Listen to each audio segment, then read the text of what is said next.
Mum, are you going to leave Dad? And she said, no, he's leaving me. My sister and I found my mum white as a ghost. We said, Mum, are you okay? She said, there's another woman, 28 years younger than my dad. Suddenly what I thought was a solid rock was turning to quicksand. Waking up, chest tight, I've forgotten, what do I need to do? If I don't figure things out, things are going to get really bad. When is the next bomb going to go off? I was studying nutrition and naturopathy, and then I'd drive home, grab the expensive chocolate that was healthy, and binge eat it in the car on the way home.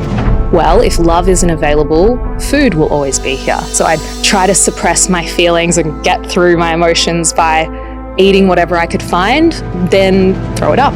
That's when anxiety took off for me. I was so stuck in it. It's such a vicious cycle.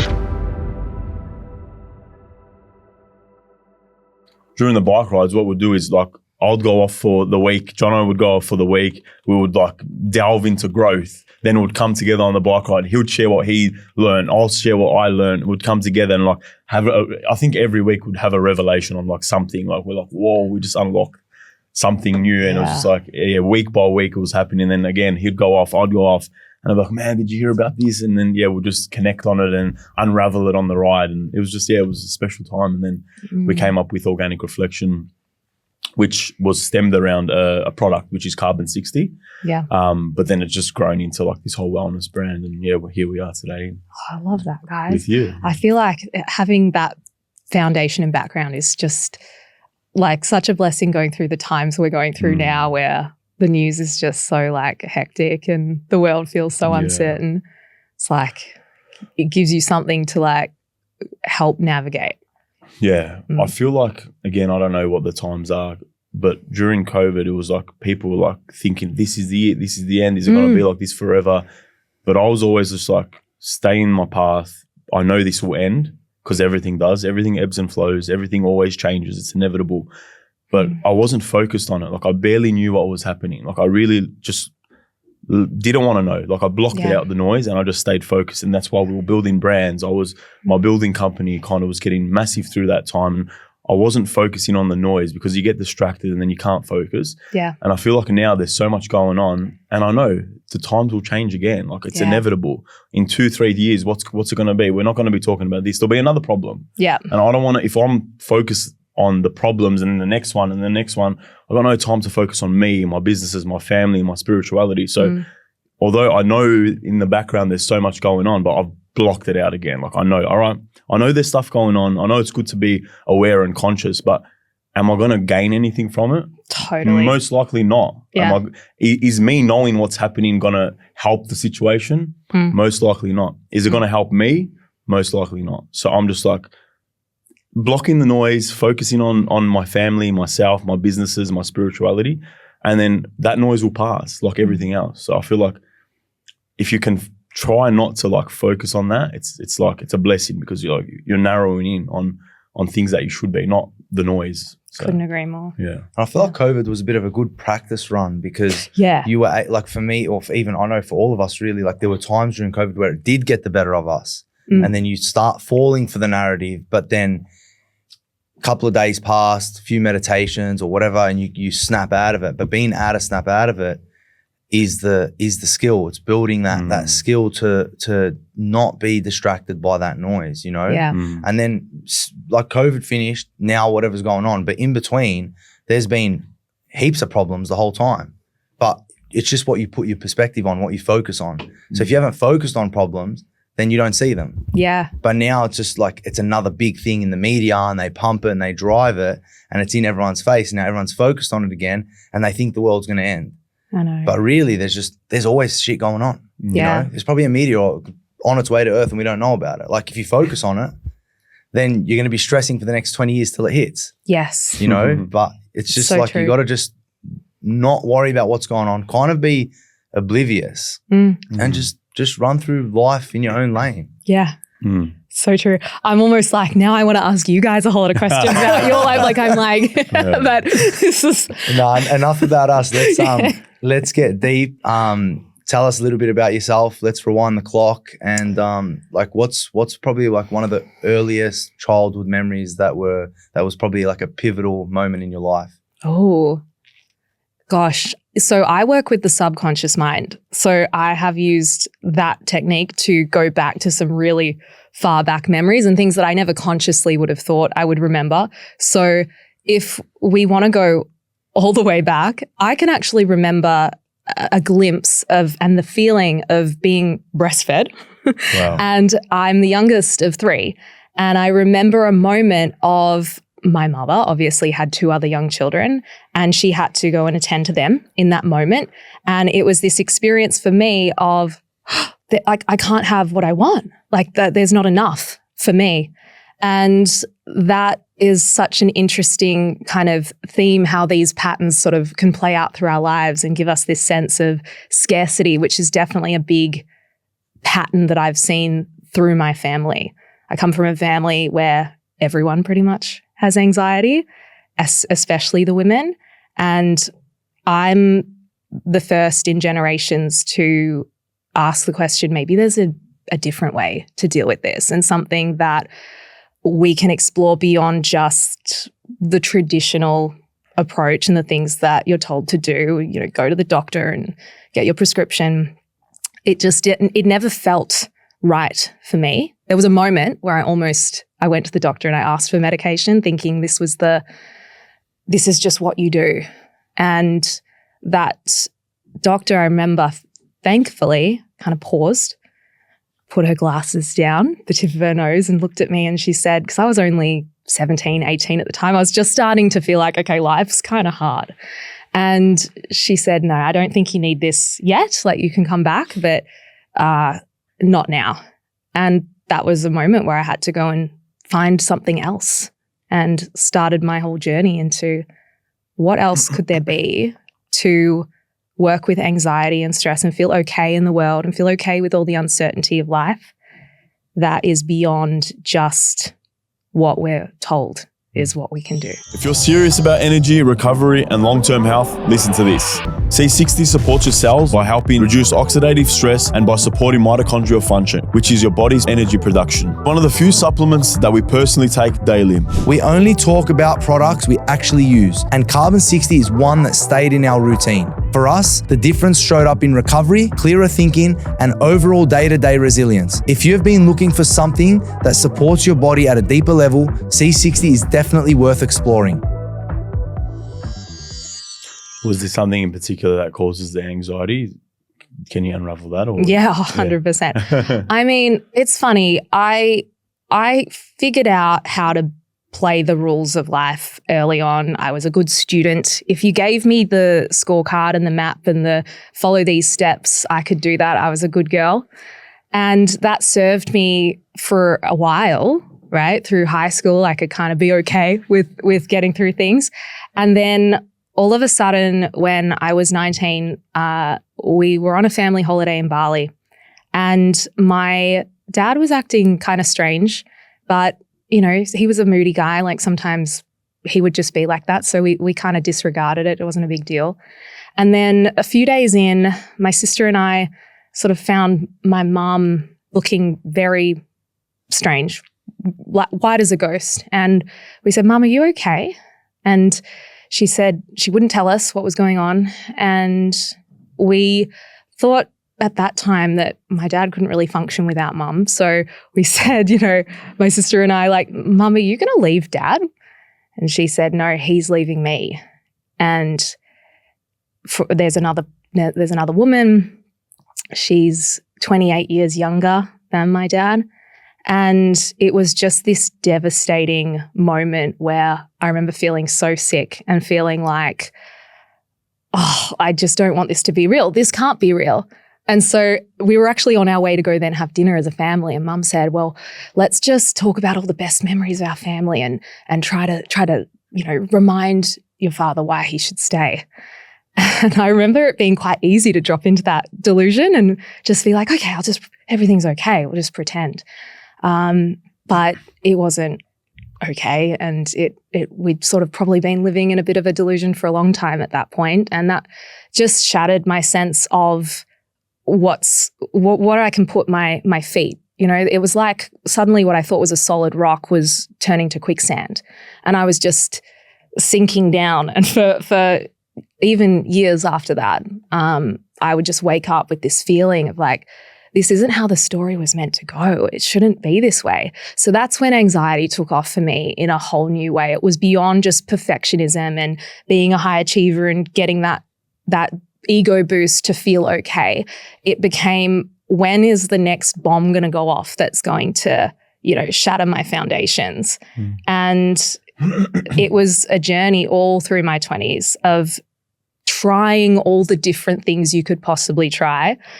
Definitely feeling like, for me personally, medication wasn't the answer, because I just feel that, and I do know situations where that can be a totally valid choice, and I don't want to discredit someone who has gone down that path at all. But I think there is definitely plenty of people, especially these days, who really feel like that's not the path for them.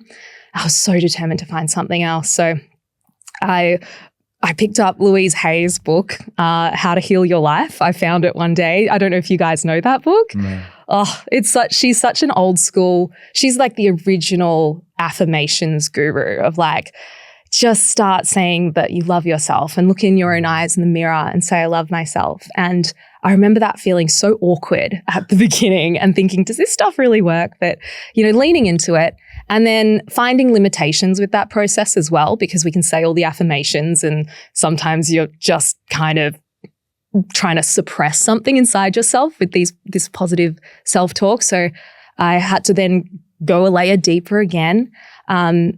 Around my mid-20s, I was really struggling with, I was struggling from my teens with bulimia and binge eating. So I'd try to suppress my feelings and get through my emotions by eating whatever I could find. And then to counterbalance that, I would throw it up. And it was only when I discovered hypnotherapy and the subconscious mind that I was actually able to finally break the pattern. I was so stuck in it. It's such a vicious cycle because you feel so guilty after, and then you feel bad. So then you want to make those bad feelings feel better. So then you eat more food, and then this was a definite angle of the anxiety for me too. And no one knew about it. At the time I was studying nutrition and naturopathy, and I'd go to lectures and learn all about the healthy foods and how to take care of yourself. And then I'd drive home, not far from where we are now, go to the health food store in Fitzroy and grab the expensive chocolate that was healthy and binge eat it in the car on the way home. So it was ages of trying to find my way through those patterns. Like when you're in a cycle and you can see it, I think it's almost harder because you're thinking, I've got self-awareness. Why can't I stop doing the thing? Hypnotherapy and subconscious work was where I finally got to see, this is where this thing started for me. And actually, we can't change what happened to us, but we can start to change the meaning that we made from what occurred. And they're small moments most of the time. It's not necessarily like a hugely traumatic thing. For some people it can be, but it can be the most mundane event where you think, that parent was doing the best they could with that child in that moment. It's totally understandable. But there were certain things that happened where I was left with the message of, well, if love isn't available, food will always be here. When you feel like you're being annoying and too much for the adults around you and you can't get emotional comfort that way as a child because everyone's busy, everyone's working, well, food is always there. And that's just one example of how profoundly that impacted my life. And then I was like, okay, I've got to take this further. Okay, how can I also work with the perfectionism and delve into those elements? And yeah, eventually that's become an enormous part of the work that I do now. It's crazy that you were studying like nutrition and all that, and then you were on the other end just smashing chocolate. Yeah, that's right. I mean, this is like, I think a lot of us walk around presenting a version of ourselves to society, right? The version that is more digestible and that is going to be liked. And that version for me was the version of, Georgie knows all this nutrition information and I've got the answers and I'm chugging my green smoothies that are full of seeds and stuff and it looks kind of brown and, and then, having this sort of other side of me. But ultimately we can try to hold back our authentic selves. So, because honestly, the discomfort inside me that I was trying to suppress with the food was actually an authentic part of me. It was a real part of me, but I didn't like that part of me. I didn't know what to do with it. And we all have that part of ourselves. So with anxiety, a lot of people go through this process. They hate their anxiety. They want it to go. And there's a lot of advice out there around, quick, just distract yourself. Just, look at that tree. And that's just another form of, quick, just eat some chocolate. You'll feel better. And it doesn't make it go anywhere until we learn to look at that ugly, yucky, suppressed, rejected part of ourselves and find a way to, it sounds so strange and so cliche, but we have to find a way to love it. We have to find a way to take it as a part of ourselves and say, actually, I'm okay with this. I feel like a big part of anxiety is it's almost like something's telling you you're not being the truest expression of yourself. So it's like, it's a signal. Because if you're living here and you're being the truest version of you, there's nothing to be anxious about, but your soul is there saying, this isn't what you're meant to be. You stop doing these things, and it's there. It's almost like a signal for you to know, okay, well, there's more. I need to find myself. I need to do more. Like if you can look at it as a way to know, well, this isn't the right path, as a signal for you to find more, do more. It's almost telling you, like, if you're feeling anxious, you're not being the truest version of you. You're pretending to be something else. You're doing things you're not meant to be doing. If you can look at it as in something that's signaling you and work with it until the point where you're like, oh, I was doing this and I no longer felt anxious. So you start to find the answers and work through it. It's easier said than done, but I feel like that's a big part of anxiety, is not being the truest expression of yourself. 100%, which is where I agree with you. It can sound, hard for people that are in the intensity of it, or maybe even the people who just have that chronic low-grade buzz. They just feel a bit tense, but they don't know what to do with that, or that they can actually work their way through that. However, it is, I think, really important that we give ourselves this understanding of where we are in the story. It's like, if you're in the grips of anxiety and you're feeling like you don't like who you are, you're not liking and enjoying life, there is this sort of process that we move through, and eventually you do get to this place where you're grateful for it. And that's where we've kind of reached I wouldn't say the end of the healing journey, because we're always in an evolution, of course, but you're certainly at a different place along that spiral of understanding yourself and evolving, where you look back and you're actually glad that you experienced it. It's so strange to say this, but I'm actually glad in a way that my family went through that devastating kind of crisis where everyone just, split apart and caused so much pain, because I wouldn't be the person that I am, and I wouldn't have been able to help the people that I've helped. It forced me to find depths of myself, which we always do when we go through hard things in life, that allow me to sit with other people in those deep, dark places and hold the space of, I know there's a light at the end of this road. And this is ultimately, if you follow those little niggles along the way, and you follow what anxiety is telling you, you will become, I say, your truest self. Yeah. Yeah, I agree with both of you, but and like essentially that, like being the truest expression of yourself. Like even what I like to look at it as like the anxiety is like God shaking you, saying like wake up, because there's like these neural pathways that are probably not meant to be there, that are stopping you from being the truest expression of yourself. And then those loops come from, like as you said, that time when you're getting breastfed and that sense of scarcity, or you're not getting what you want, and then that creates a neural part, like a feedback loop in your brain and your feelings. And then that's from that young, when you were getting breastfed. And then you probably don't break out of that until you're like 30 years old, when you've experienced hypnotherapy. And like the hypnotherapy is the thing that just drops you into that state. You have a release, you have a new sense of feeling towards that event. And then now you break that loop. And then by breaking the loop, now you're feeling more free, you can feel more love, and that anxiety sort of drops away. Exactly. And then you might go a certain amount of time in life, but then there's another thing, there's another loop that needs to be broken. So then there's God comes back and he's shaking you again and you feel that anxiety. And then there's a new thing. And I, like for me personally, I've had the experiences of like, you know, going back into that subconscious mind and unlocking something that has potentially been, you know, holding you back or making you not the person that you're meant to be, you know, but then it always eventually like somehow come back and there's a new thing and you're like, whoa, I didn't even realize that was there, you know? Totally. And that's as a human, it's like, that's a frustrating part of the process. You're like, I dealt with this stuff. Why is it still here? But I think what I see as well is it is like a spiral where we're always sort of elevating upwards because you will confront a new challenge or a new part of yourself from a different vantage point.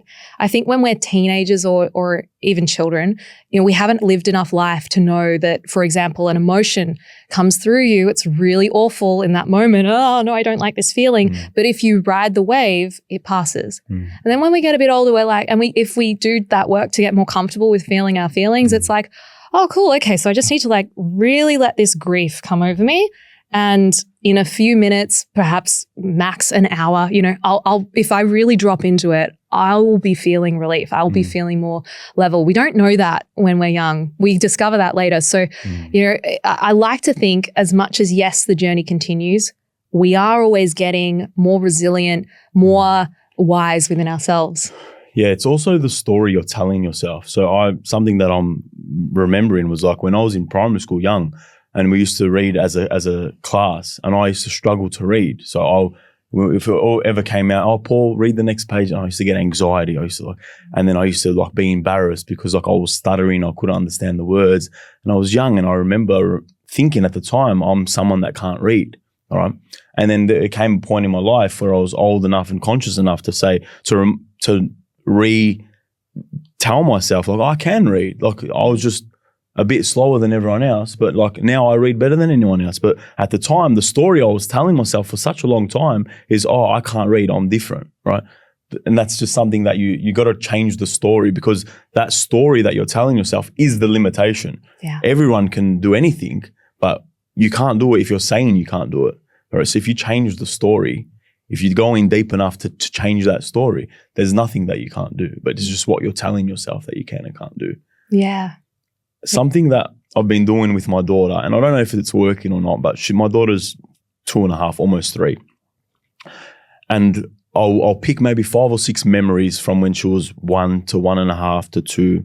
And what I'll do is, let's say there's a really good memory, like we've traveled around the world, we've been to Dubai, Singapore, Fiji, we've traveled a lot. So I'll pick those moments on the trip. So we went to Fiji when she was 1.5 and we had like beautiful moments. So then I'll maybe once a week I'll remind her, because I know as a child, I can't remember past maybe 4, like 4 I can remember, but anything from 4 back I can't remember. So what I'll do is I'll pick 5 or 6 memories and I'll say, Claudia, do you remember when we went to Fiji and this happened? And then she'd say, oh yeah, I remember. And she'll tell the story.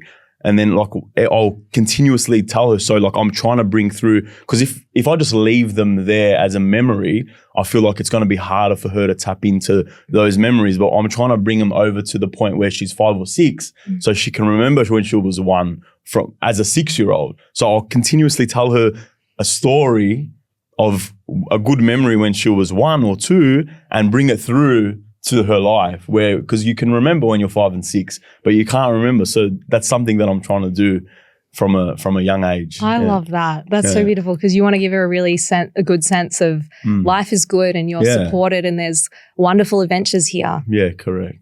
And the mind learns through repetition. So that's the best way. But, you say you can't remember anything beyond 4. I bet you can. It's amazing how much is in there. If you were in the right state. Fully tapped into it, but I think about maybe 3 to 4 I can tell 1 or 2 stories, but not a lot. But yeah. But it's not conscious. Yeah, this is the thing. And it's amazing how our mind is just like on record the whole time. It's really, and it will really leave the imprint of either an any emotional intensity, whether it's a positive emotion or a negative one. Like the amount of people who have memories from the day they were born. Wow. I've never heard of that before. It's crazy. But then imagine, for example, a client of mine, she was born and immediately separated from her mother for a medical complication, which we would look at that and say, that's okay. Like, no one's hurting anyone. This is just what happens. But for her, it just left this imprint through her whole life of, I'm on my own and I'm alone, because she was so immediately ripped from her mother and the womb and that sense of we are one thing, and then taken to different places for, a number of hours or a day, like they were fully separated. Happens to a lot of kids who go into the incubators. Yeah. That instant sense of separation. And the interesting thing is, not every kid is going to interpret it that way either. This is the part where it's like, because I'm not a parent yet, but I think about it all the time doing this work, and it's like, how do you do the best job you can, but ultimately you can't control how they're going to interpret things. You can obviously through vibration. Well, you can't, like, if you could do anything and your child could be thinking, oh, they're doing that because of me. Oh, I'm not good enough. We're kind of just, that's the journey of being a human on some level, is that we go through that process as much as we can try to bolster them up and do that stuff. So I think, we surround them with love as best as we can. But yeah, like every child will, that's why I don't know if you guys have siblings, but your siblings will remember a very different childhood to you as well. It's true, yeah. Yeah, because the parents were at different states of consciousness at different times in their life. So each kid comes at a different time. So like the family dynamics change too. Like even from there being one kid to 3 kids, the dynamics completely change. But then it's also like the mum plays a vital role. Like when that separation happens, it could be like the state of consciousness the mum's in, if she's stressing out about it, certain things like that. And then also when it returns, how the mum interacts with the child. Because like the child's brewing for 9 months inside the mum, that connection, it's one, it's in her water, that her vibration is constantly. So it even stems from like how the mum's state of consciousness was while she was pregnant. That in that 9 months, if she's stressing out or if she's having anxieties or whatever, that impacts the kid. I don't know exactly how, but or if she's feeling love, then the kid's going to mainly feel safe, and then the way, like there's so many variables to the separation and in the lead up to it and how the kid can interpret it depending on totally. And then we could have like a really anxious sibling and then a really chilled out sibling. We have the one that's the good sleeper and the one that's the bad sleeper or whatever.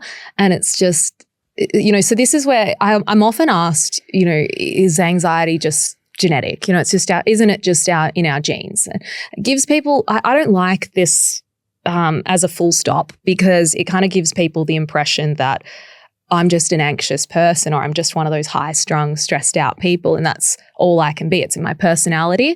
And of course, there's a degree that, yes, there are genetic influences, but genes can be switched on and off depending on our environment. Like you said, if you've got a mother who's particularly stressed during the pregnancy or the birth or all sorts of different things, that could then activate those genes and various other situations. But I think it leaves us in a powerless state when we're already feeling kind of powerless.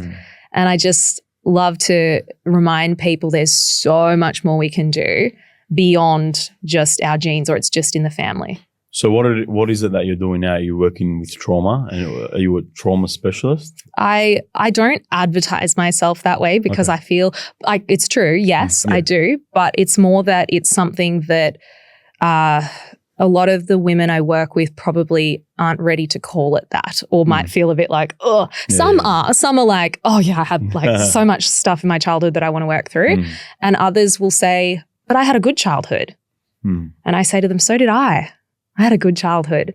And yet look at the anxiety that's here. Look at these patterns. They've come from somewhere, and it's not necessarily the obvious stuff. So because the work's so subconscious, I have to speak to what people think their problem is, as opposed to what's actually going on, which, yes, is trauma. So I help women with high functioning anxiety, our high achievers, the people that were like me, who are finding that they're just exhausted and drained by living this way and don't want to live life in fear and self-doubt, and want more from life, more joy, more presence, more of the opportunities that come our way when we damn well believe in ourselves and we can activate our potential. And I think, we were talking earlier about the state of the world and just how much the noise can really get to you and tell you that life's getting smaller and smaller and things are getting worse and worse. And I think it's quite a rebellious act to cut yourself off from the noise, or at least have boundaries to it, and to be in a state of joy and be in a state of love and be enjoying life in 2026, Definitely. As a high achieving, as being a high achiever with anxiety, would you have been a high achiever without the anxiety? Oh, I love that one. So I believe that we can have our success without the anxiety that comes along the way. And yet we often believe that the reason we've been successful is because of the anxiety pushing us along the way, making us do things, forcing us from fear. And that's really about, some people are more motivated by pain and what they want to move away from, and then others are more motivated by what they want to move towards. So how good can it get? How I want to be a creator in my life and create this beautiful experience. So you can train yourself to be more motivated by what you want to move towards rather than running away from the big scary thing that's chasing you. And that's the difference. But yes, we've often got our little wires crossed around, I'm only successful because I'm vigilant about the thing that I missed or the thing I forgot to do. Do you know you have anxiety in those states, like when you're in that time? I think a lot of people think it's normal. But they know that it's there. They know that they do have anxiety, but they just think that's their operating state sort of thing. Yeah. Well, I mean, survival mode is... What was like a Tuesday morning like for you when you were like suffering from anxiety but high achieving? Waking up, chest tight, and usually waking an hour or so before I even needed to, and just feeling like, what have I forgotten? What do I need to do? What's the thing? Oh gosh, like if I don't figure things out, things are going to get really bad. Very much telling myself. Figure what out? Everything. Everything. And this is the thing about anxiety. It's not usually very specific. Sometimes it is. Like sometimes it will hone in on a specific story or a dynamic with your boss or someone. But it's usually got a general sense to it that we're just, because if one situation passes, let's say you've got a stressful boss looking over you, that situation kind of resolves. Maybe you move jobs, maybe you do something else. Usually what happens is then the next thing comes up. Now I'm worried because I've been hit with a tax bill I wasn't expecting, or now I'm worried because one of my parents is sick. So it will always find something. Yeah, you always find something, but also when you're in that state of anxiety and that state of consciousness, how much are you attracting those situations to? Good question. I think it's a loaded one. I've really sat with that because I do think there's a lot of power in owning our vibration and what we're calling into our lives. At the same time though, and I'm not sure of your perspective on this, but I do think that life can sometimes just slap you in the face with something. And I think it's unfair in situations, especially like, a child that's been abused. Like, how can we say that was the child's fault or something that they were manifesting? It's not there to merit every single scenario. Things are still going to happen if you're not in that state. Yeah. But I know what you're saying. Yeah. I do get it. So here's where I've come to with it, is that if it's useful, then you can certainly see that the things that you are thinking about and worrying about, you have the ability to take charge of those thoughts and shift that focus towards what actually serves you and what's actually going to be useful in your life. Whereas it's usually not going to be useful to, already in a state of fear and worry, say to yourself, oh, now I'm going to make that happen. Now I am going to lose all my money. Now I am going to, and like this relationship won't last because I'm worrying about it. So I would see it more as, it's always, how can we take a step towards our power each time? How can we move out of the fear and come back into, if we can come back into our hearts, if we can come back into a loving state, that's always going to, fear can't exist when we're in a state of love. When we're just like in our hearts, it disappears. You know, people think the opposite of fear is calm and peace, but it's love. It's love. Yeah, everything, the whole world is in a battle of fear and love. Yeah. Constantly. That's it. Because you can't feel the two things at the same time. That's right. It's beautiful. Yeah. And so when you're in a state of love, and if you can hold that state of love, then even if the thing comes and slaps you in the face, you can still feel the state of love. That's it. And even, for example, a situation that feels terrible when it occurs, we can, and I don't recommend people force themselves into this like the next day. You know, like let's say you just got divorced and it's like, now I have to feel grateful that this happened. Not necessarily, but maybe in 5 years looking back, or 10 years, you might look back and be grateful that that happened. And so there's often forces and scenarios occurring in our lives that we think are so bad in the moment and freak us out. And like whether it's, you know, what happened with my family, that's just one of my shaky, wobbly moments in life. But you know, I've got, obviously life just brings those to us as well. But we always have the power to decide what it means. And that might take us a moment to process and be okay with it and grieve whatever we need to grieve. But eventually, I would always recommend people look back at what's occurred with a sense of, okay, what can I take that was valuable from this? Or how was that the universe trying to love me in a weird way? Yeah. It's just the opposite to the victim mentality. Yeah. And you do have to feel the emotions when you're going through something. I think that is important. But it doesn't mean you have to overly grieve either. It's just more like going inwards, feeling the emotions that come up. But I mean, we should be doing that all the time anyway, not just when something happens, you know? Yeah. Going inwards is the thing. Totally. And understanding who you are. And exactly like you said, like when you understand those moments or where you've come from and why you have that thing, it completely changes everything. In maybe let's even like wind the clock back again. Like I want to know like your story leading up to 17. What were some of those moments that like other moments that shook you? Yeah, do you know what's funny? It took a lot of really pulling back because I was very much, I had a good childhood and I will still say that, you know, but then you find these little moments of everyone was busy and they didn't have the space to be with me or what I needed. You know, my family always called me, there was always this rhetoric that I was lazy and kind of, because I was the youngest and I would milk it at times, you know, they called me dawdle because I would walk really slowly. And if I walked really slowly at 3 years old, I would be picked up and, you know, and then I would feel important.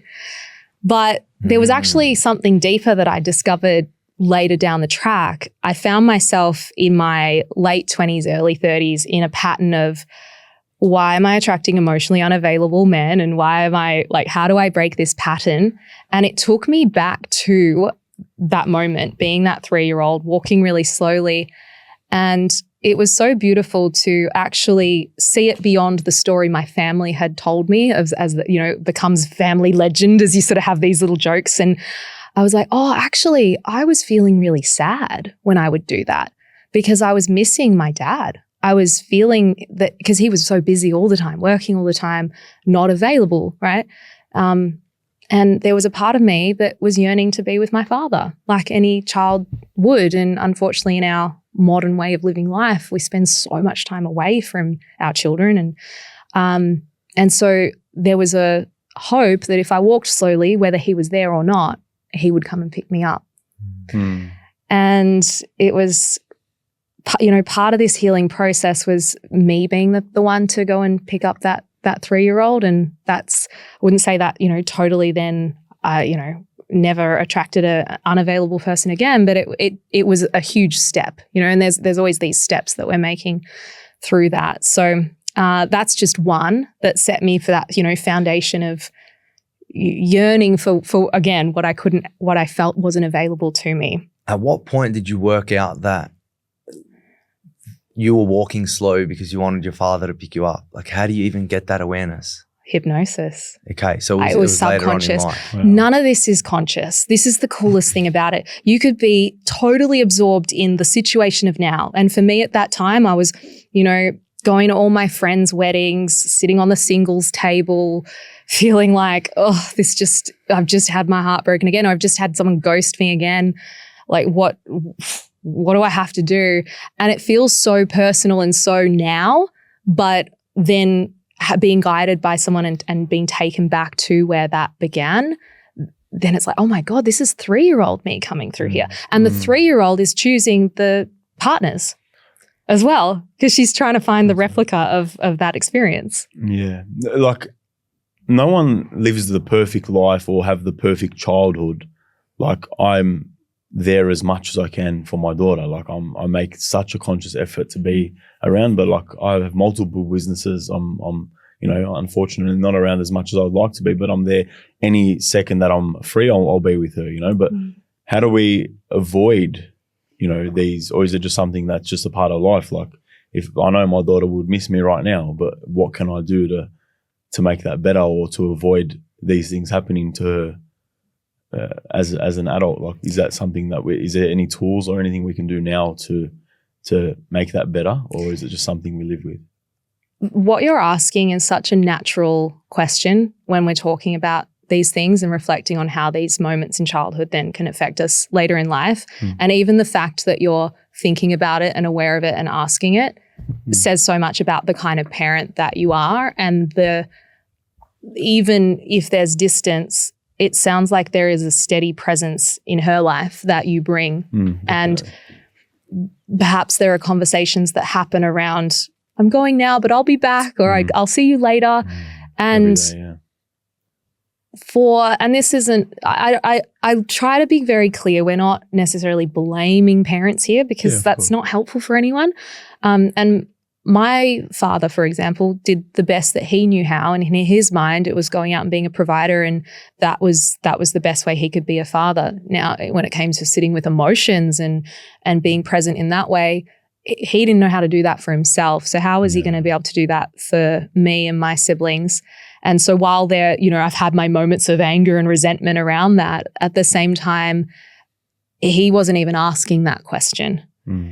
There isn't a neat answer, because we do live in a world where we have to go away and be separate from our children to do things most of the time, unless you've found a very creative family business situation that allows you to not do that. Equally though, as I said, energy and the way that we bring consistency can do so much too.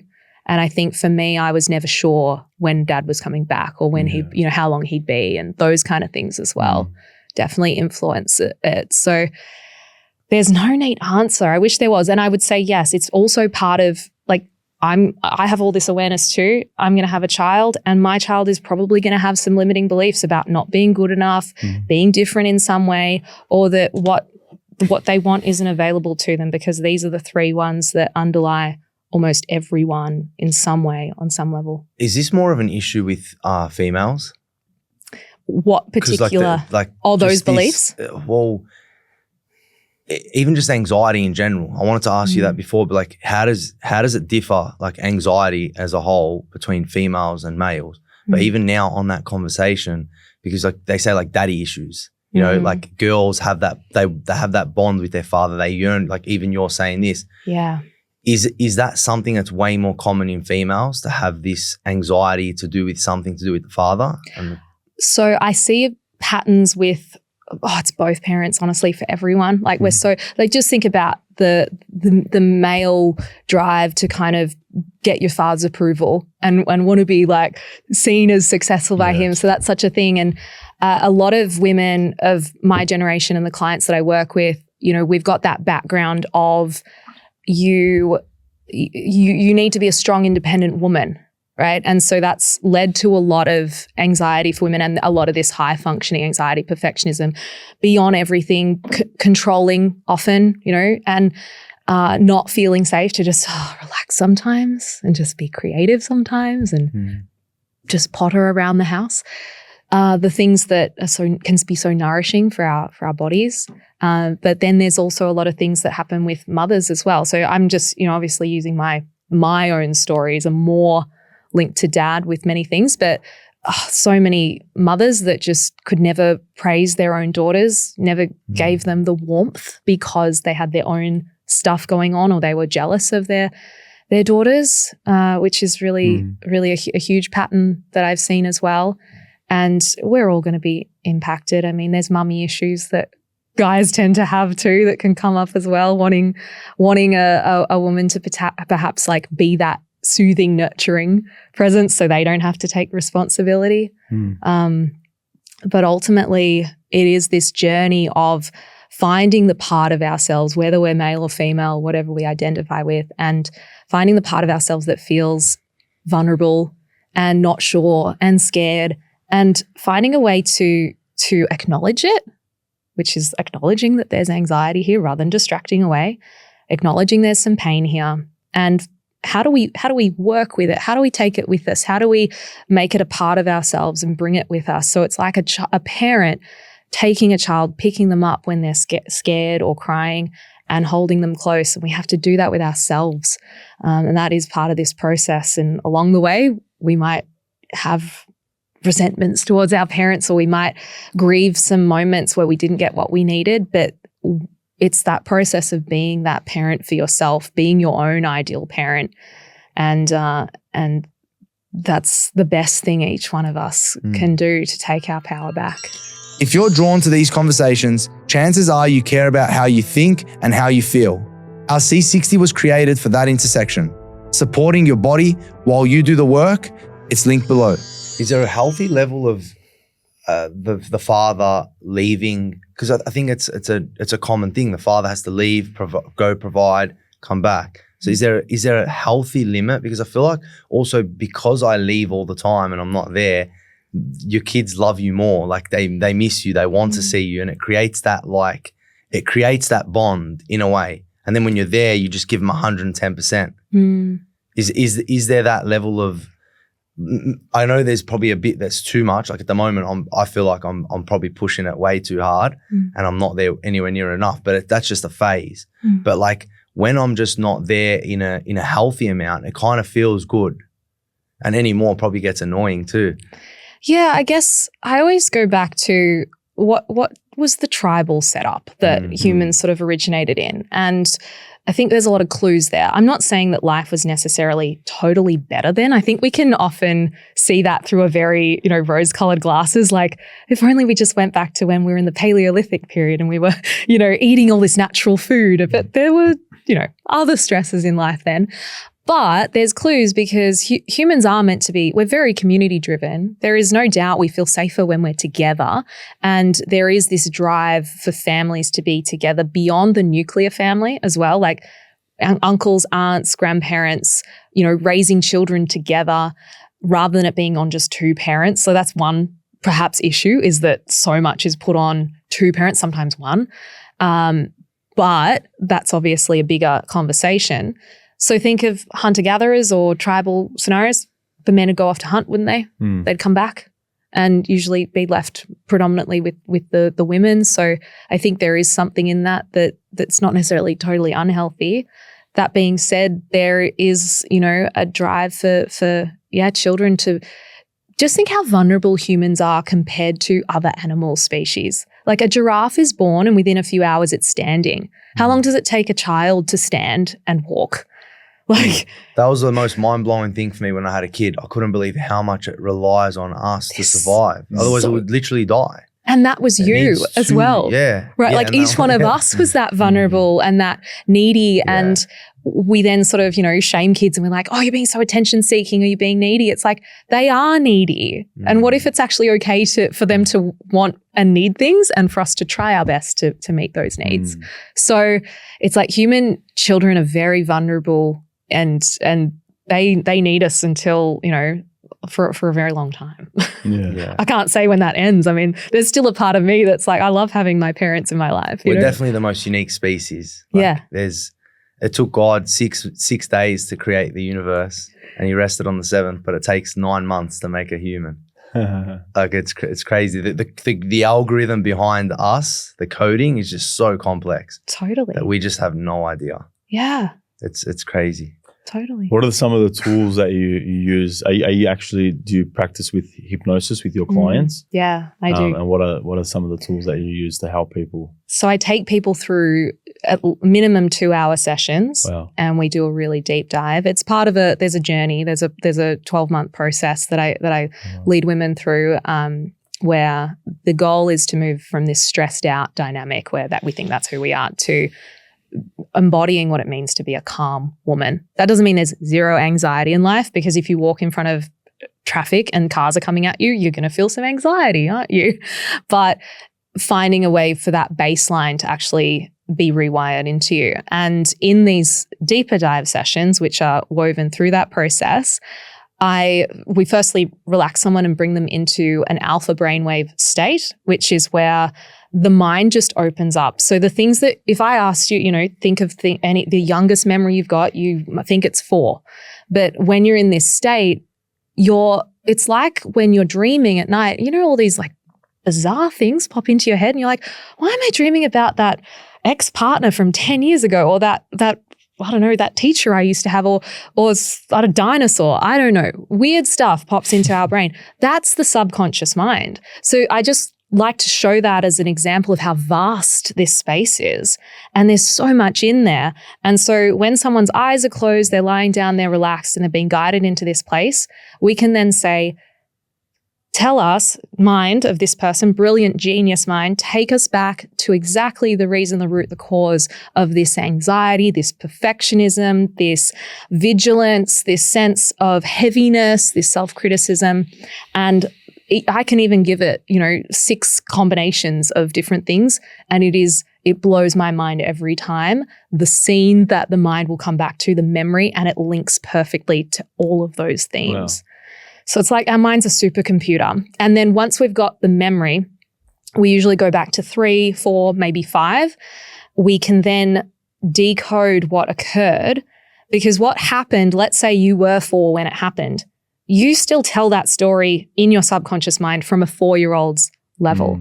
Or little 3-year-old Georgie, who was walking really slowly because I miss Dad and he's not here, and now I feel like I'm yearning for that, and I feel like I'm not interesting enough for him to be around. 3-year-old me had no concept of he's not doing this because you're not good enough. He's doing this because that's what he thinks is the best way to be a father. And I wasn't aware of that. So that's my subconscious story. We have to find a way to, through an adult lens, evaluate it, review the story. And just with logic, we shatter the beliefs, because our mind can't hold 2 conflicting beliefs. Once you see the logic of the other version of the story, it just shatters it, which is so beautiful for how it can liberate someone. And then from there's a few other different ways that we can shatter a belief. Sometimes we need to have an angry conversation, like be the protector for a younger version of ourselves, when if we were bullied or we did have a parent that was critical or unfair in certain ways, we need to be the person that's going to stand up for that kid and have that conversation, which makes people feel so much more empowered. And then we insert new beliefs, and they have a recording that they listen to that's personalized, and the mind starts to condition to, rather than I wake up and I think about all the things I have to do and I feel horrible, it's I wake up and I feel this sense that good things are happening to me today, and that I am enough as I am, and whatever I get done, it's enough, and I'm a good person. And, you can make that unique to the individual. But love that. The mind doesn't know the difference. And how did you learn to do all this? Like, what was the journey? Yeah, I went through a process of, when I got such a breakthrough with my own bulimia and eating disorder, I just realized, wow, like I need to learn this. I think it took another couple of years before I studied it through COVID. I learned under a woman named Marissa Peer, who you might have heard of. I've heard of Marissa. Yeah, she's amazing. And how did you learn under her? Was it a course or an online thing or in person? Yeah, you can do both. So wow. Yeah, and it just came very naturally to me. I love words, and I love helping people liberate from these constructs that are holding them back. So that was the process. And I've been, applying that to anxiety, and, people will come up with body insecurity things or health anxiety or fear of flying. All sorts of things can come through that we can just like work through on different angles. Do you work with men? I don't work with men. I get asked that. And it's not against men in any way. It's simply because I believe that my work and my understanding, because so much of what I do is informed through my experience and just my skill set, I feel like I really get women. I really understand what women need to feel safe. And it's not that I couldn't help men, but when you're just kind of like, I want to stay in my lane and do a really excellent job here. But I may expand to men one day. I also feel like men really thrive, especially if they're dealing with anxiety, from the leadership of another man. Yeah. It just speaks to something different. Whereas I could probably do a good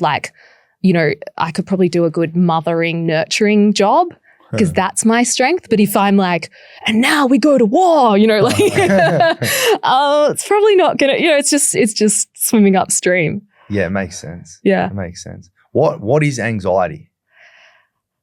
Oh, what is anxiety? Anxiety is disconnection. Disconnection from who we truly are. Disconnection from what we're feeling authentically inside ourselves, and usually a disconnect from, what it really is to be a human. We forget, all of us, me included, that we're actually all connected, and we're connected even beyond just human to human. We're connected to the nature around us. We're connected to the birds, to the sky, to the river. So if I had to sum it up in a sentence, it's disconnection. What would be the opposite to anxiety? Connection and love. Like we were just saying earlier that people think feeling peace and calm is the opposite to anxiety, but it's love, which is connection. They're the same kind of vibe, slightly different, but similar. And it's neuroscience too, which I love, is that we get this, if we get a flood of oxytocin, that deactivates the amygdala in the brain. It calms us down. So there's, we can explain it that way if we want to. Yeah, how love can reverse anxiety. And we can train ourselves to be more addicted to the oxytocin than the adrenaline and the cortisol, the stress hormones. What are some tools to have like an oxytocin release? Gratitude. Yeah. Even just closing your eyes and practicing what it feels like to, I love a hand on the heart, because it just like makes it feel so much. You can feel your own heart, your own hand supporting you. And it sort of brings awareness to that area. And if you close your eyes and you just have this you can do it for 10 seconds. Just, I'm so proud of you and I love you. And you really direct that love to yourself that you're so good at giving to others. That is it, if we can practice that. Or if we're not quite there yet in giving it to ourselves, start with giving it to your pet or your child or your partner or someone that you love. You can even see them in your mind and just feel how much you love them. And you feel that swelling in your heart. And now life just feels okay. It feels like, okay, I can keep going and I'm going to be all right. Is there a difference between anxiety and stress? Yeah, there is. I think they're intertwined, but the difference with stress is it tends to pass when the stressor leaves. So for example, I've got a deadline at work, passed the deadline, submitted the work. I feel better. With anxiety, got the deadline, submitted the deadline, feel okay for a little bit, and then, but what's the next thing? But what's the next thing I need to worry about? So that's that. And this is probably the most common, or the one that people recognize as and say is, that's just normal. That's everyone's like this. That low grade sense of unease and tension that we feel in life. It's just feels like, something that's always going to be a part of us or has to be a part of our lives or drives our success. And I question that, if we need that. So like oxytocin is essentially like the love chemical. Yeah. Stress would be cortisol. Yeah. So what's anxiety? Is it cortisol and adrenaline. Yeah. Adrenaline's like... Yes, it's more a bit of like subtle adrenaline constantly pumping. Yes. That's why I cannot have coffee. Look, not everyone is as sensitive as me, but if you're looking for just like what's one easy thing, or somewhat easy, that I could do to, reduce that baseline of stress and anxiety in my life, just see how you go 2 weeks of no caffeine, because many of us are very sensitive to it. And if I even have half a cup of coffee, I can feel the tightness in my chest and I'm like, really? Yeah. And it will impact my sleep. And it's, there is a tendency, but I found just so many people, they take the break, and then I've had people who say, I don't have anxiety anymore. Like I thought that was just me, because that's just become the ritual for so long. And then there's people who are like, I feel okay, but my sleep is so much deeper. So they don't feel hugely different that they're not having coffee through the day, but they're getting more rest and rejuvenation at night, because it tells our brain when we drink coffee that we don't need as much sleep and recovery as we actually do. It's blocking these receptors in our brain that tell our brain, this is how tired I am. I've expended this much energy today, and this is therefore how much sleep and recovery we need. So we take that away. It's like, we get a deeper sleep. Not anti-coffee, but I just recommend learning the baseline and how it affects you personally. If you take, let's put coffee aside, what about like diet? Yeah. So how much does that affect anxiety? That was like the first thing that I really delved into beyond my Louise Hay affirmations. That's what drew me to study naturopathy and nutrition, because I was thinking I can't control the outside world and what my family does and all these scary things that can happen, but I can control my inside world. And maybe if I can really nourish my body and get all the magnesium and all the chemicals and things that I need, I will feel better. I was on the right track. It's just that it was an incomplete hypothesis. So I did that, and I tried to follow this perfect diet with bouts of binge eating, in between. And what ended up happening was I hadn't dealt with the underlying subconscious patterns of perfectionism or the feelings of pressure and self-criticism that I would put on myself. And so that morphed into, now I'm like controlling around food. And now I'm hesitating to go and hang out with my friends, because what are we going to eat? And I can't eat that. And I don't want to have to be in that situation where I have to tell them that I'm not eating that. And it just became a whole, another form. Creates anxiety in itself. It created more anxiety. So that's where I had to go deeper and look at the subconscious mind too. Yeah. Is there any tools that we can use for ourselves to tap into that subconscious and start to like heal? Because I'm one of those people that says, I've got a good childhood, I can't remember anything bad. I'm sure, like you said, there's things that I would need to unravel, but because I tell myself that story, I don't delve into this type of space. Like there's been unlocks that I've had from 5, 6, 7, 8, 9, 10, but nothing beyond, like I said before, nothing beyond 4. So so because I haven't needed to, or thought I didn't need to delve into it, I haven't. But I feel like it's something that sitting here in this conversation, I've reflected, and I'm like, hey, well, there's probably some more things that I can unlock here. So is there anything I can do to tap into this? I mean, ultimately we are all a product of our childhoods, as much as we might argue with that or think like, so rather than maybe looking at, is my childhood good or bad? It's just, aren't you curious about why you are the way you are and why you believe certain things and why you have those certain habits, and especially the ones that, are a bit sabotaging, the fear, the anxiety, whatever it might be. So that's where I'd approach it from, is the curiosity. And we can obviously go and work with our subconscious mind in a myriad of ways. I mean, for example, even breath work, which is so popular now, is a form of working with the subconscious. But in that process, you're not usually being guided. So you're altering a state of consciousness, which is bringing you into a more alpha brainwave state. But then if no one's kind of like pointing you where you need to go, you might just drift around in there.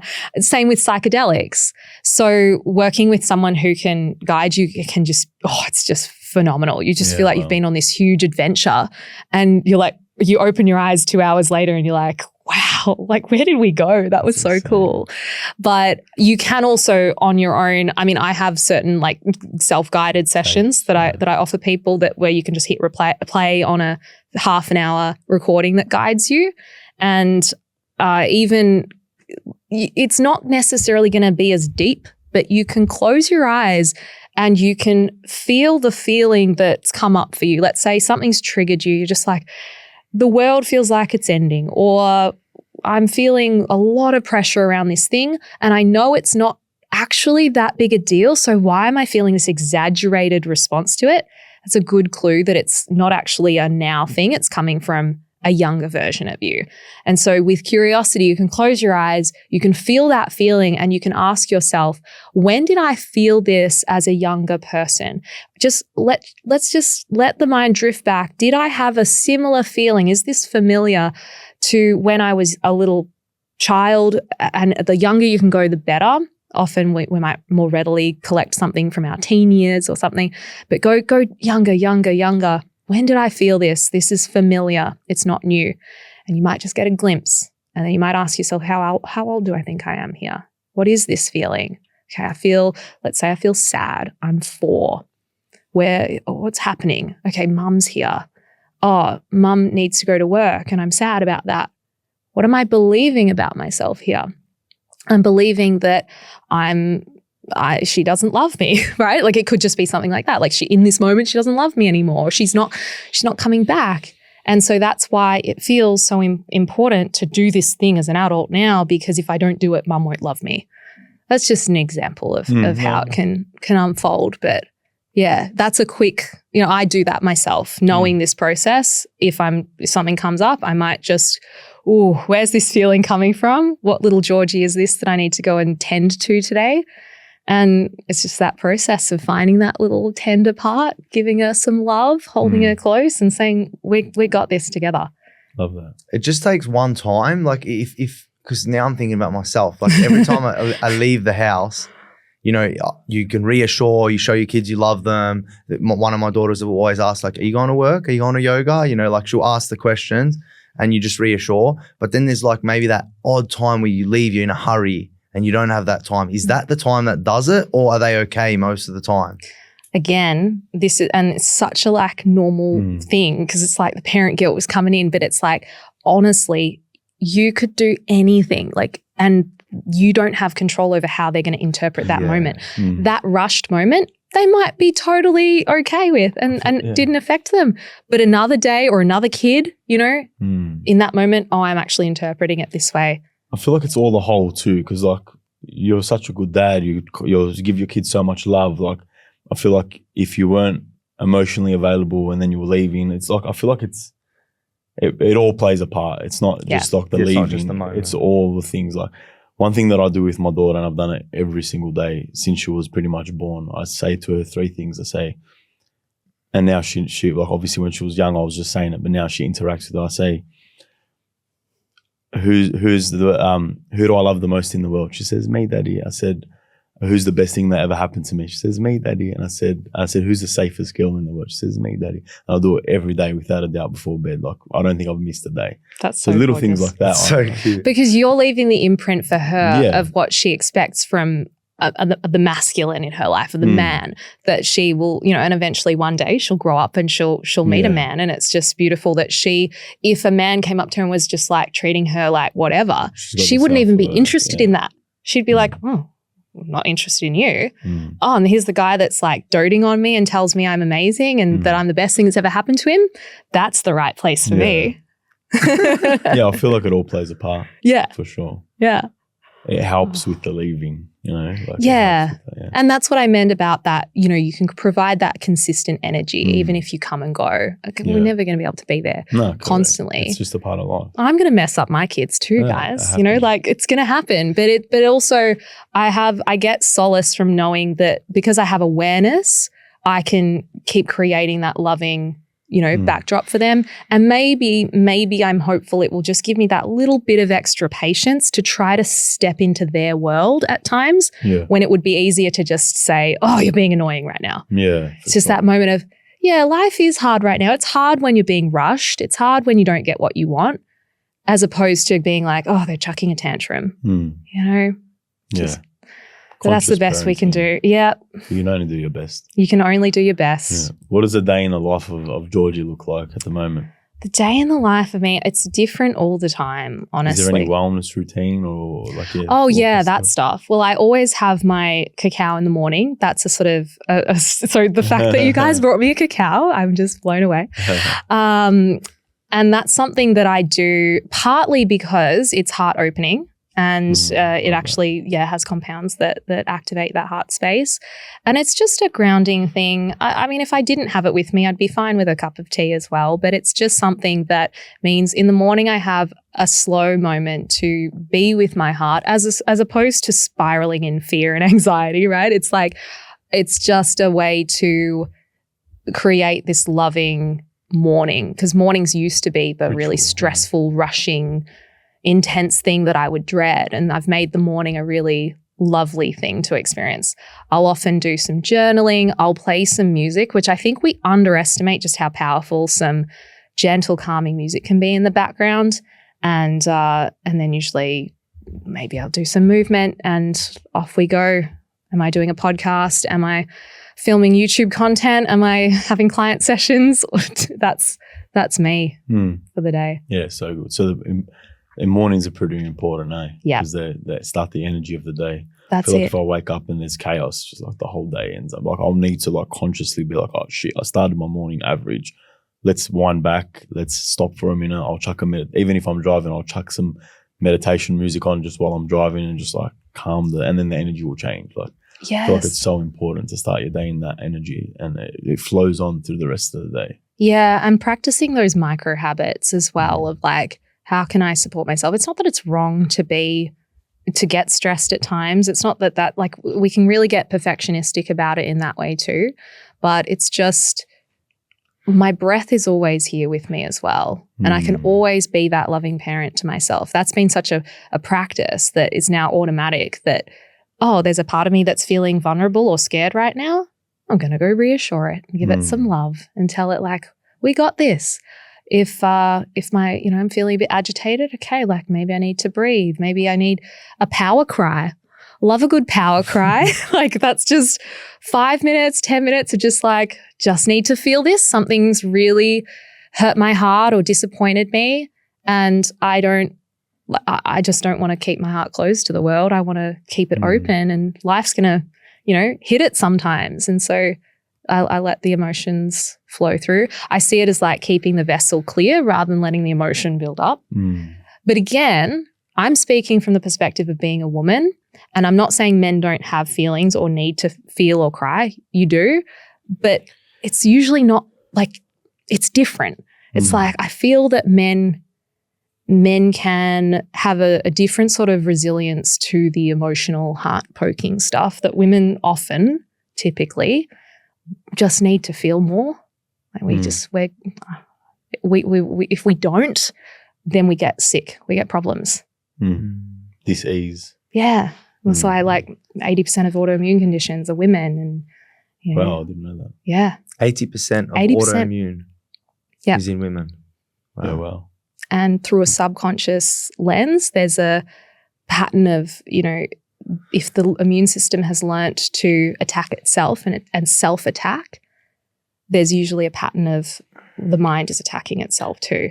Is that through the adrenaline and the cortisol? Is that what causes that? Like what is it that causes the anxiety that causes the disease? Well, people, in a more mainstream approach would say it's genetic and it got activated by your genes, but there's a complex element with the gut and how stress impacts the gut, and then that impacts the immune system.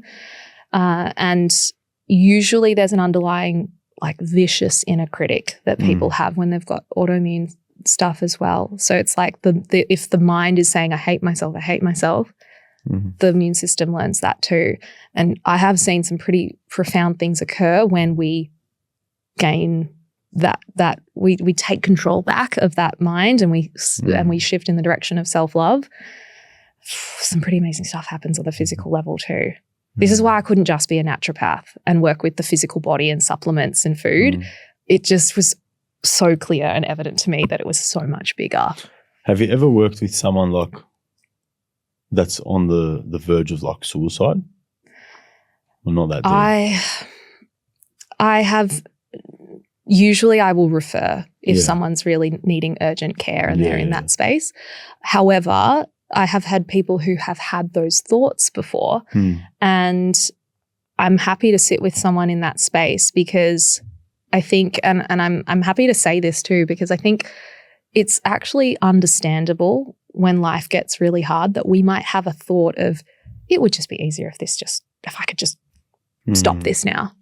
You know, I've had a handful of moments in my life where I've had that thought. So I'm like, I get where people go. They go a lot further down that road, but I can see the road they walk down, and I get it. And I think it's really, if we can meet people in empathy rather than freak out, like, oh my God, like, oh no, this is so bad. If we can say, actually, it makes sense that you feel that because things are really challenging right now. And equally, it's not that you don't want to live, it's just you don't want to keep living this life. Yeah. So how can we maybe talk about helping you create a new life, a life that doesn't feel like this? Yeah. I love that. Yeah, back to the female thing, because I find it very interesting because I see it like a lot of young girls go through like, it's anxiety. So they're having severe anxiety.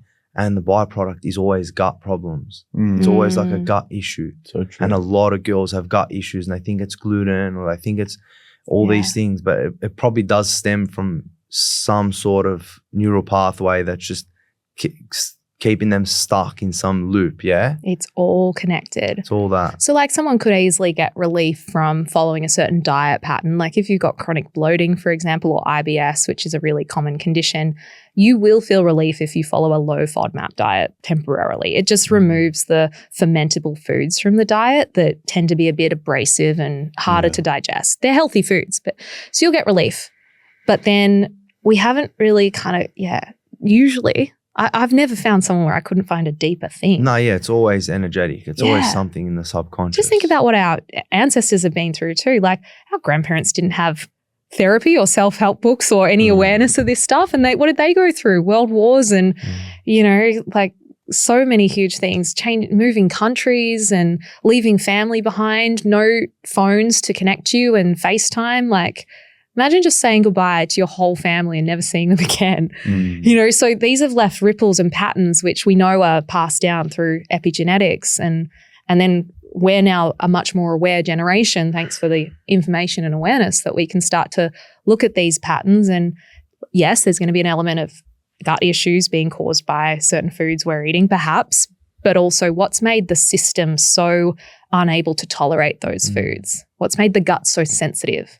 I see that as the signs. It's the energy manifests, like the unseen manifests in the seen, because God isn't going to come and just whisper in your ear and say, hey, change your neural pathways. Like it's just not going to happen. It manifests through physical things, sicknesses, stomach problems, pains, aches, so that we get the signs to wake up. Like that's the God shaking. That's it. And I feel like the future of the medical world and health breakthroughs, I'm not dismissing what we've been able to accomplish so far. Amazing, glad that we have it all. But equally, I think we're going to move further in the direction of like really understanding the emotional root causes, the subconscious root causes, and the way that more on an energetic level, how that's influenced the body as a whole, as opposed to let's just stuff down these symptoms and make it go away. Also, females are very subject. Like I feel like they're in a way more vulnerable spot. Like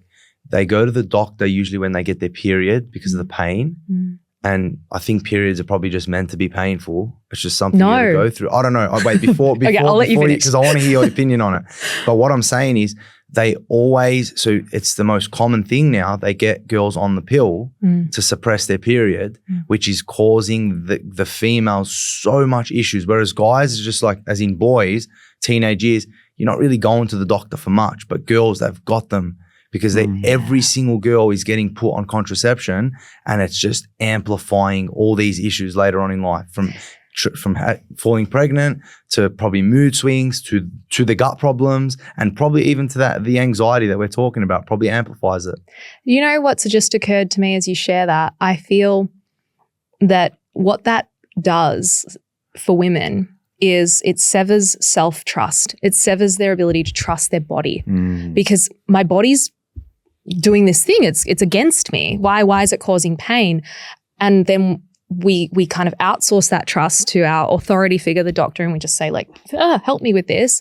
Shut that stuff down. Your body's malfunctioning. Push that down, and off we go. And then, of course, yes, later in life, I still don't trust my body. My body's going to betray me, and then other things occur. Rather than us saying, my body loves me, it's talking to me, it's got a message for me, like anxiety. It's just a message for me, and it's just asking to be understood. And how can I move towards it and really see that? So, for example, painful periods, there's usually a link to high estrogen levels, and that can be quite readily addressed with a high fiber diet, adequate protein, certain supplements that we can take, adequate magnesium levels, things that the Western diet's typically lacking, right? So you're like, it's normal. Well, no. Yeah, so it's something to do with diet, but everything comes back to what you put in. Like we got to have these filters of what we eat, what we hear, what we see. Yeah. Like you don't want to watch the news. You don't want to hear the music that's going to disrupt your hormones. You want the peaceful music. You want the classical, the stuff that's nice and makes your cells float. Yeah. And then it's the same thing with this stuff, like the food. You don't want it. Your body doesn't want the shit food. It wants the good quality stuff so it can operate functionally. Yeah. But how do you, you're obviously you're in the women's space. You deal with a lot of women. I personally have never seen anyone out there on social media advocating for young girls to stop taking contraception. No one talks about it. I feel like, do you know what's hard though? And see, even the comments I make about medication, there's this feeling of you need to be careful. Yeah. And I do genuinely have empathy for the people who why does it need to be that? Because who are you scared of? there is this feeling that you'll be discredited. Like we're in cancel culture. Yeah. You can't just say. Even that, why do we need to be scared? What if I tell all the women, all the young women, they can't have don't be on the contraceptive pill, and then we've got teenage pregnancies, for example, and it's like, it's Georgie's fault. But can you deliver it in a better way?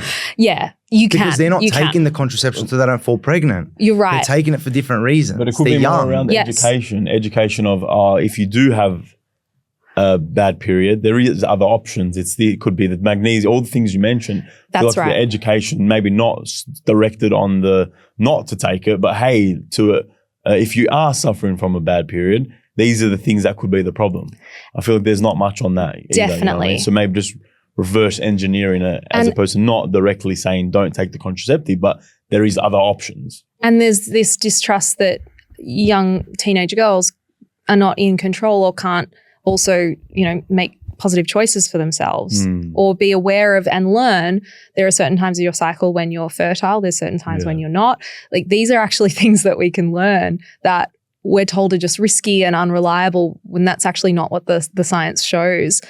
So, there's such a deep thing about women not trusting their bodies and the way that because we're complicated or we've seen as complicated because compared to male physiology, it's much simpler. That doesn't mean that, women can't learn and understand it. I feel like the whole point of the female is to be in tune with herself because that's what nurturing is. I know it's a stupid example in The Lion King, the female lions, they're the ones that they can sense. And she teaches, she's teaching the other lion how to just stop and feel. And by feeling, you can hear from kilometers away. And I think that's not the best example, but it's showing that it's that female instinct, they say when a female feels something, she knows her intuition is always there, whereas males are more disconnected. And it's meant to be that way. We're meant to be disconnected so we can take risks. Yes. If you were feeling and your heart was breaking all the time about the moral corruption of the world, we wouldn't get anything done. Right. So but someone has to hold the moral compass in the heart and be actually, what we're doing isn't right, or that we shouldn't be treating people like that, or we shouldn't do that to our planet and our environment. But just look at this. Yes, intuition is so powerful for women, and yet we've been in this age of don't trust that. That's stupid. Everything's got to be science and evidence-based. And just the message of we don't trust you is everywhere for women especially, whether it's about their bodies or trusting them to not fall pregnant or to understand their cycle. So then how are women supposed to trust themselves? Away their superpower. Yes. That's their superpower, and they're giving it away they're handing it to someone else. No wonder. And then they're losing that connection. No wonder so many feel anxious and afraid, because then that internalizes and we don't trust ourselves. It is a big problem. Like this, I can't even begin to explain how many women I know that have these gut issues, or they have IBS or autoimmune. That's so common. Yeah. Is this? And obviously, I feel like what you're doing is so powerful, and you're obviously helping a lot of women. Is there something that, like, obviously you can't see everyone? Is there something that we can maybe share? Because I've so many people that come into mind that I'm like, man, I really want to. You've unlocked so much knowledge that I really would like to help a lot of women. Is there like a YouTube video? Is there something that, like a meditation or something that I can just send them in the right direction? I'm actually going to create, I haven't got it yet, but I'm going to create a series of YouTube videos around the gut and anxiety procedure and what you do with that, because there is a process to that, and I just see it so much of the time. It's so common. Yeah, like for example, if there's bloating, we have to see what the cause is of that. And 9 times out of 10, I ask a lot of follow-up questions to figure it out, but it's usually something called SIBO, which is small intestinal bowel overgrowth, which is just an imbalance of the gut bacteria that needs to be treated in a specific way. Plus, we've got to do that nervous system work at the same time, and that's usually the way that we work with it. But whether someone needs that treatment depends on whether they've got the SIBO or not. Okay. So there's a few steps to the process, but you can see why I don't work with men, because my work's cut out for me. Yeah, 100%. there's I've got my 100%. Corner of the world I'm trying to help, and keep doing your thing. It's beautiful. Yeah. So good. Thanks, guys. What's the difference between anxiety and depression? Yeah, anxiety tends to be a lot more active, in the sense of there's an urgency. There's I got to do something. Sometimes we can get into paralysis as well, whereas depression is a heavier energy. Usually a numbness comes with that as well, where we just feel like, what's the point of anything? And so I will see degrees of that in women that I work with as well. But anxiety is a lot more, it can be more challenging to work with someone who's purely on the depressive side, because usually there's just this, like they really need their hand held, and that's okay. Like, it's not a bad thing, but it's just to get them to get out of bed, take care of yourself, cook a meal. Those things feel so huge and hard for someone who's in the grips of that. That being said, if we really sit with someone and understand the depression, usually it's grief. It might just be really old grief that we're not connecting to what's happening now. But there's usually just a lot of grief there. Like, you see someone that's grieving and someone that's depressed, they're basically the same thing. There's not a lot of difference. And then anxiety is, it's less I'm just, can't do anything, and a lot more I'm just like, I've got to do everything. Yeah. It's just like a driver. Seems like a driver, doesn't it? But then we end up, have you ever noticed when you've done something in a stressed, anxious state and you're like, I was busy, I did a lot, but I also could have just done 3 of those things and got my result. Like, we chase our tails a lot. That's what I figured out. I was like, I don't want to keep just chasing my tail, because it feels satisfying in my brain. I'm like, look how much I did. Less efficient. It's less efficient. And so there's just so much more joy and spaciousness that's available to us. You'd much rather be working and being efficient in a flow state as opposed to an anxious state. That's it. That's the sweet spot. Yeah, thank you. Thank you for so joining much. us. Thank you for coming on. Is there anything that we haven't asked that we should have? I'm like, what should you ask? Maybe you can ask what inspires me to keep going with this work. What inspires you to keep going with this work? It's a good question. I am inspired to keep going with this work because it's something that I still remember how it feels when you're really caught by your own mind and in those lies, and just it's whenever you've been through something really horrible and hard in your life, the instinct is just to help other people through that. And I hate seeing other people in that, and I want to help them break free. Love that. So that's it. So good. Thank you so much. What you're doing is amazing. Thanks, guys. God If bless there's anything you. we can do to help you, let us know. Thank you. Because I really I think what you're doing is very much needed. I appreciate that. Thank you so much. Thank God you. bless. God bless. If you're still listening, we're giving away 5 free bottles of C60 to the first 5 people who comment reflection on any of our pinned posts. God bless. Thank you.